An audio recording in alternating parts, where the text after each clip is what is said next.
ابو مهدي حياك الله ابو مهدي. الله بالخير يا شمعة القناة. مرحبا ابو مهدي. يا بعد روحي يا تاج راسي. يسلم راس ابو مهدي، عجبك الموضوع هذا، ارده مره ثانيه. شيلوا الارقام خلي يشوف ابو مهدي. ابو مهدي تمقل على الموضوع هذا، خليك الله يطلع خليك مفوكس عليه. ان شاء الله. قول. استاذ فهد، انا اول شيء بتكلم عن موضوع الامس بخصوص دكتور هذا دكتور مانع اخو وعزيز، وبالعكس كلامك جميل. انت امس كلامك برد قلب كل كويتي اصيل. عن الدكتور عايد المناع. نعم. يعني امس ما فيها منه هذه. لا بالعكس، مو غريبه عليك ولا على قناه سكوب. الله يرحمه. دكتور ولا غير دكتور، انت تقولون حق مهما كان. بالعكس دكتور انت محشوم، وهذا الاحجار والقتره الشرف لنا ونفتخر فيه. بالعكس، وعندنا وايد حسات ونقول له صوتك ما وصل، وحسبنا الله ونعم الوكيل.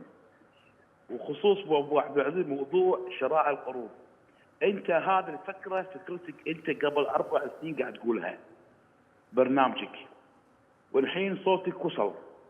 بس انا عندي رساله ابو عبد العزيز حق الاعضاء اللجنه الماليه حاليا، هو اخوه النائب احمد حمد ونائب خليل صالح او اخوان الاعضاء اللي باللجنه الماليه.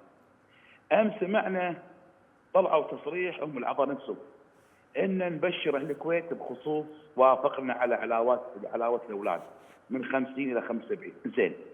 ووافقنا على زياده المعاشات، اللي معاشه اقل من 1000 لازم يكون 1000. زين.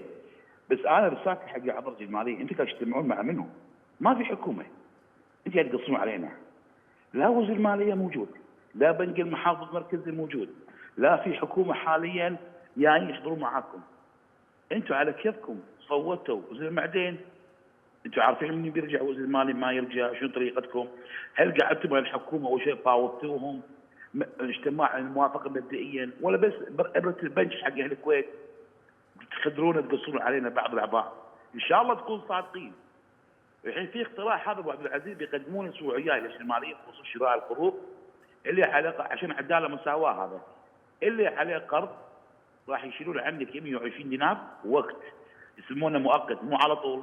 لما تسكر عليك المبلغ يرجعوا لك ال 120. واللي ما على قرض 120 مستمر وعليك بالعافيه، وعسى الله يفرج عليك. اتمنى تقصد 120 اللي بدل المعيشه. نعم بدل المعيشه. احسنت.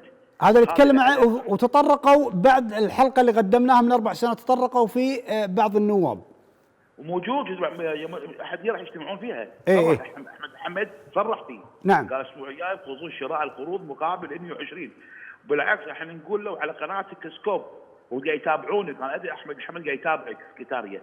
نتمنى صوت فهد سلامه يوصل حق اخونا رئيس اللجنه الماليه. هذا القانون فيها عداله مساواه. هذا القانون مو هذه النقطه اللي بتكلم عنها ابو مهدي. اللي مو مقترض يقول انا ايش ذنبي؟ احنا الان اللي مقترض انشالت منه بدل المعيشه ما نبيها. وبالعكس وبالعافيه عليك ما نقهر. واللي ما عليه الله يفرج عليه. ابو عزيز ترى شوف القروض هذا، انا عندي 120 هذا القروض اهم من علاوه اولادي.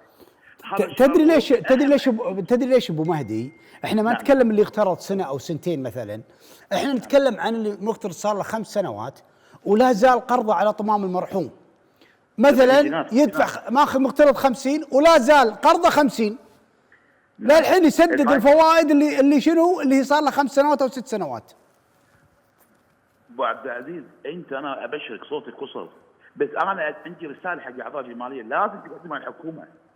لا تقعد بروحك، اقعد الحكومه على رئيس الوزراء الجاي ان شاء الله، قعدوا وياه اخذوا موافقه مبدئيا، لان تقعد تصوت اعلانات الحكومه ما راح تمشي قانون. ابو عزيز احنا نبي القانون يمشي، نبي نفرح. احنا جالسين عياده وطنيه وانت طول عمرك تبشرنا بالخير ابو عبد العزيز، وانا متفائل فيك الخير. اقروا عفوا ابو مهدي ايضا يبلغون الكنترول، يقرروا ان الحد الادنى المتقاعد 1000 دينار. انا برايي ودي 1500 مو 1000. انا هذا رايي الشخصي اتكلم عنه. انا هذا اقتراح دقيت على النائب خليل صالح ما رد علي، وتقول له ابو احمد هذا قانون فاشل، لانه المفروض المتقاعد ترى اقليه، هذول اللي معاش اقل من 1000 ترى اقليه. مفروض خلون المتقاعد معاشه اقل شيء 1500 صح؟ الحد الادنى مفروض. رحم الله والديك. ال1000 شنو فايده؟ لان انت عندك 150,000 متقاعد اللي يشملهم قانون هذا 25,000 بس ترى بس. ذو الباقي شو ذنبهم؟ المعاش يلفتنا على قروض على زياده لا زدته ولا شفت له حل. صح.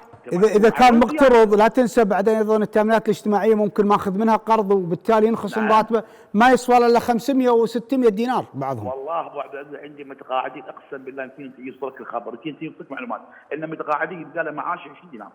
والله ابو عزيز اللي على قروض التامينات ياخذون دبل اكل البنك ترى. ايش فيك ابو عزيز متقاعدين مساكين خلاص ما يتكلمون على التقاعد انتهى اقعد اخذ معاش. بس انا ابشرهم جايهم خير متقاعدين وانا متفائل ديره الخير حبيبي ابو عزيز. هذا قانون اتمنى ابو عبد العزيز ترى صوتك وصل اتمنى القانون ان شاء الله نسمعها منك انت بشاره ان شاء الله. ان شاء الله باذن الله بخير الله. تسلم اخوي ابو مهدي على تواصلك معنا في البرنامج. إذا عجبك المحتوى المنشور بهذا الفيديو وتحب تكمل معانا لا تتردد في الاشتراك في منصة نيكست من الويب سايت الابل ستور أو جوجل بلاي. حمل التطبيق وشارك معانا واستمتع. نيكست عالمنا الجديد منكم ولكم.